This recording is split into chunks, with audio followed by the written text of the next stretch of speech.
Hey, it's Mark Ferguson with Invest for More, and welcome back to another one of my real estate investing videos. Today, I'm going to talk about buying occupied houses. I have bought a lot of houses that were occupied by either the previous owner or tenants. I've also sold a lot of houses when I was listing bank foreclosures, REO properties.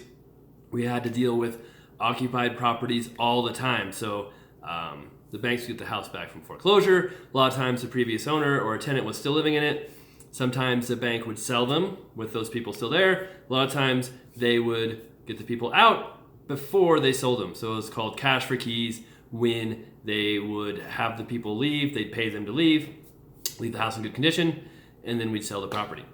All right, so before we get started, of course, check out investformore.com. That's F-O-U-R, the number 4 spelled out, for much more information on my rentals, flips, being an agent, doing a weekly podcast. Check all that out, and we'll get started with this video.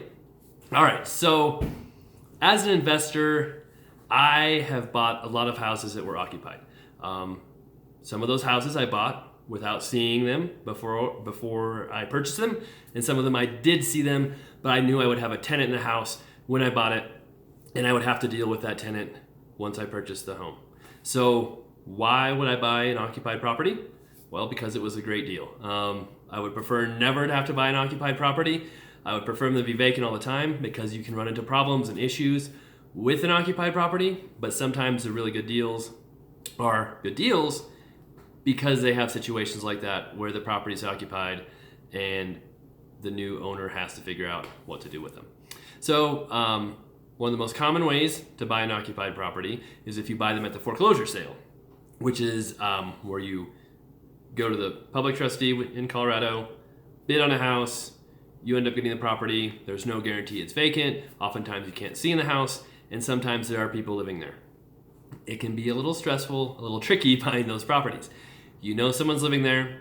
You know that they're either the previous owner who just got foreclosed on, or they're a tenant who may or may not know that the house was foreclosed on, and it's usually never a good situation or a fun situation talking to those people, introducing yourself, saying, hey, I just bought the house at the foreclosure sale. Let's talk about what your options are.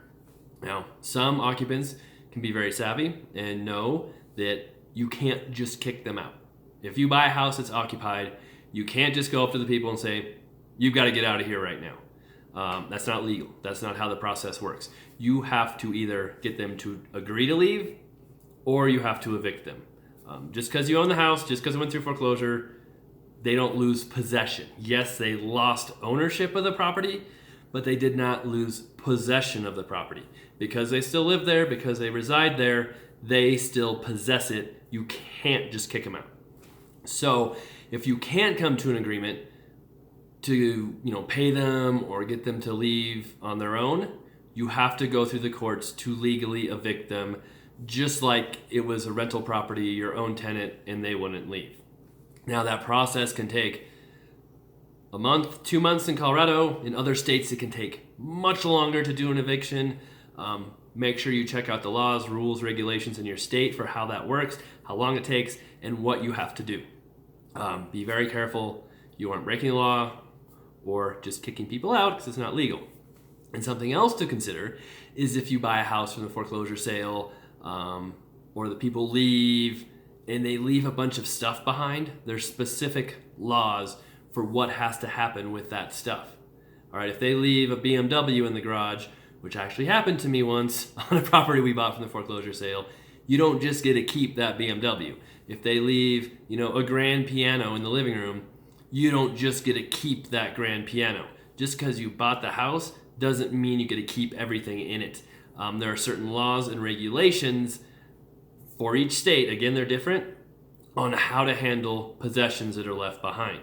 So if you buy a house at the foreclosure sale, you walk in and there's just beautiful furniture everywhere, all of this really nice, expensive china, whatever it is, you need to figure out what your state says you have to do with those things. Sometimes you have to store it for 30 days somewhere, go through a personal property eviction through this, your local authorities, and give the people a chance to come back and get those things. Sometimes you have to leave them in the house while you do a personal property eviction if it's over a certain amount. A lot of times it's $300 garage sale value. If the stuff in the house is worth more than $300, if you were to sell it at a garage sale, you have to do a personal property eviction. If they're gone, you can't get them to agree to leave it. So don't just take the stuff. You can get in big trouble. The banks cannot just take people's stuff when they foreclose on homes. They have to do the same thing. I did many personal property evictions for houses that I was listing for the bank where people left all this stuff, and you don't just get to keep it. The listing agent doesn't just get to keep it. You have to go through the right channels to allow the people to come back and get their belongings. Again, that's different each state. Check with your state. I'm not a lawyer. I can't tell you exactly how to do that. You need to figure that one out on your own. Now, if the people leave a bunch of stuff, if they're renters, if they're previous occupants, I always want them to sign a personal property release. And that's just a form I give to them that says, hey, I agree that all this stuff I'm leaving, I am no longer claiming as my own personal property. I am releasing it to you as the owner. You can do what you want with it. I don't want it. That can kind of get you around the personal property eviction, let you do what you want with that stuff. Again, talk to a lawyer about how that form needs to be set up, exactly what you need to do in your state. But that can be one way to avoid the personal property eviction if you can get a hold of those tenants or previous owners and get them to sign that personal property release. The banks would do that as well when we did cash for keys and different things like that. All right, so let's talk about cash for keys a little bit. We're still talking about the auction properties. You buy a house at the foreclosure sale, the previous owner is still there. What do you do? Like I said, you can't just kick them out. You could start the eviction right away. You have every right to evict them as the new owner, and they don't have a lease in place. They're the previous owner. That doesn't always turn out well. People don't like to be evicted. What I do, I go to the people, I talk to them, I tell them who I am, I try and be as personable, as nice as I can, listen to their story. Everybody will have a story who goes through foreclosure. The more you listen, the more you talk to them, the more trust they will have in you, the better the situation will be. You don't want to be a jerk. You don't want to try and kick them out. That's just not going to be a good situation.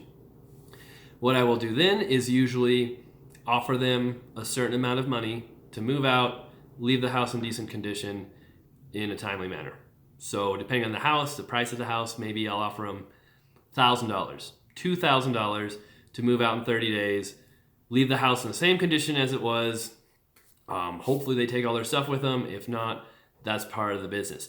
The banks would do it a little different, where they would offer cash for keys. The banks would say, hey, move out in 30 days. You're getting $1,000, $2,000, whatever it is.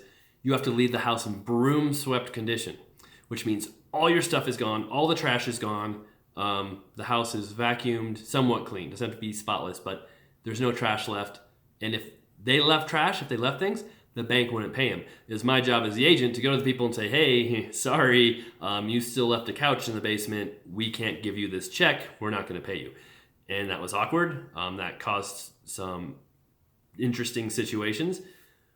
But the bank's policy was if there was money they had to spend to do a trash out after we did cash for keys, it came out of my paycheck. So I'd have to pay for it. So it's not all fun and games being an REO agent, that's for sure. I'm not that strict when I do cash for keys on my properties.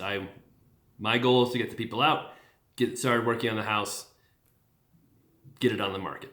So I would offer them cash for keys just to leave. Now, if it's a tenant who's in that property, that can make it even more difficult because, again, state laws, national laws, most places have tenant protection laws in place where if a tenant has a 1-year lease that is they just signed a month before the foreclosure, you may have to honor that lease. That means if they're paying rent, if they're doing everything the lease says they should do, they can stay there, keep paying rent for that entire year before you can get them out.